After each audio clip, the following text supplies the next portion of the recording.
Hello, I'm Debra from the Cullman County Public Library, and I'm reading for you today. The book I'm reading today is called Fletcher and the Falling Leaves, and it is by Julia Rawlinson.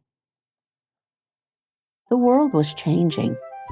Each morning, when Fletcher bounded out of the den, everything seemed just a little bit different. The rich green of the forest was turning to a dusty gold, and the soft swishing sound of summer was fading to a crinkly whisper.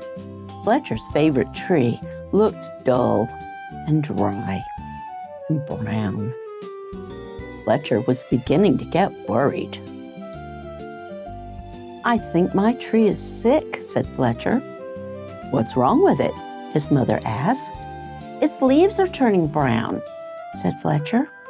"Don't worry, it's only autumn," she said. Fletcher ran back to his tree and patted the rough bark. "Don't worry, it's only autumn," he said. "You'll be feeling better soon." But the tree didn't get better. Each day, more leaves turned brown. One morning, the wind blew a small brown leaf off of a branch. Fletcher jumped up and caught it very gently in his paw. "Don't worry, tree. I've got your leaf. I'll fix you." Fletcher looked around, picked up a piece of grass, and carefully tied the leaf to the branch. Just then, another gust of wind ruffled Fletcher's fur. The little leaf shook itself free and fluttered back to the ground. Fletcher picked it up again and thought very hard. Then he poked the leaf onto a twig and pushed it down firmly. "Now, you hold on tight," said Fletcher. "No more flying around." The little leaf gave a tiny rustle in reply. The next day, a strong wind was blowing through the forest. Fletcher rushed out of the den and ran all the way to the tree. Lots of branches were bare, and little lost leaves spun everywhere. "Don't worry, tree, I'll catch them for you, I promise."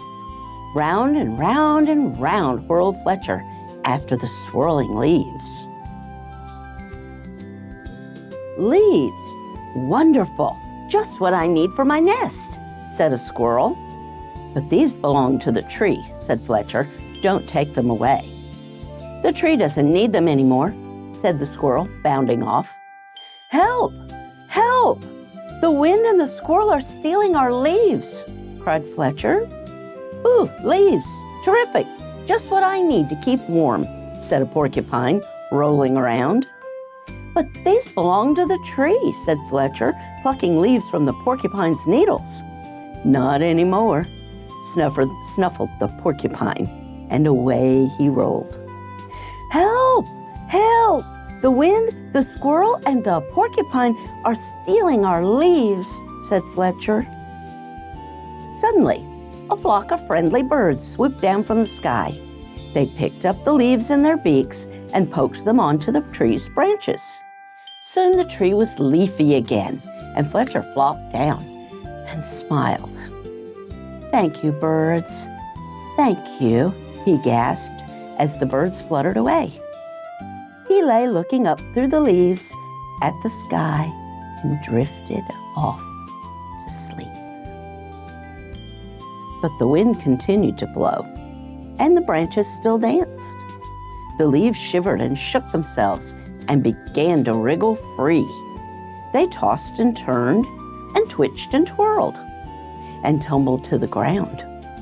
They brushed Fletcher's ears and nose and filled his dreams with a whispering sound. When Fletcher finally woke up, he couldn't believe his eyes. Instead of a roof of dancing leaves, all he could see were bare branches against the sky. "Oh, tree, I am so sorry," gulped Fletcher. "All your leaves are gone." But then he saw, high in the branches, one small leaf holding on.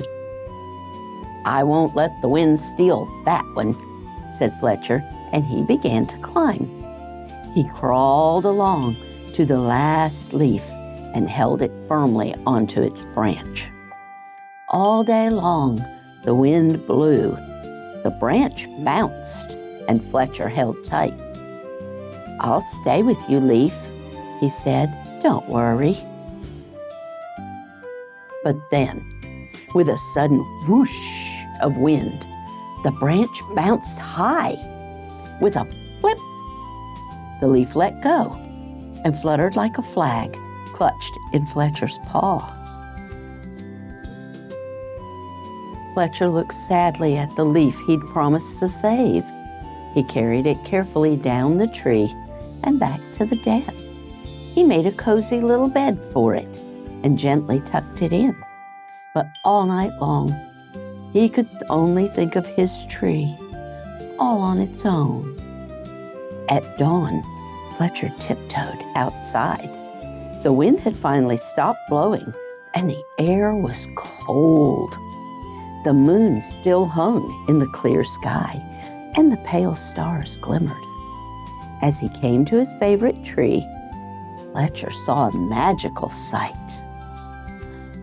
The tree was hung with 1,000 icicles, shining silver in the early light.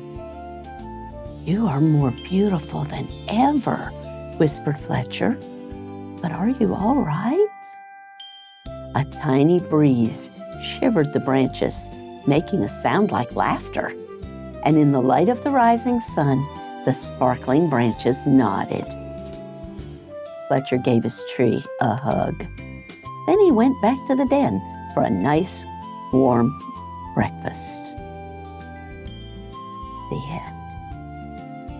This book has a craft that can go with it, if you'd like to do that. All of the stuff can be found at Walmart or Hobby Lobby. This is how it comes out. It's a little Fletcher. This is how it starts out. With a leaf, a little puff ball, some paper, a couple of felt black and white to cut for ears, and some googly eyes. And you just glue them on, all in the right places.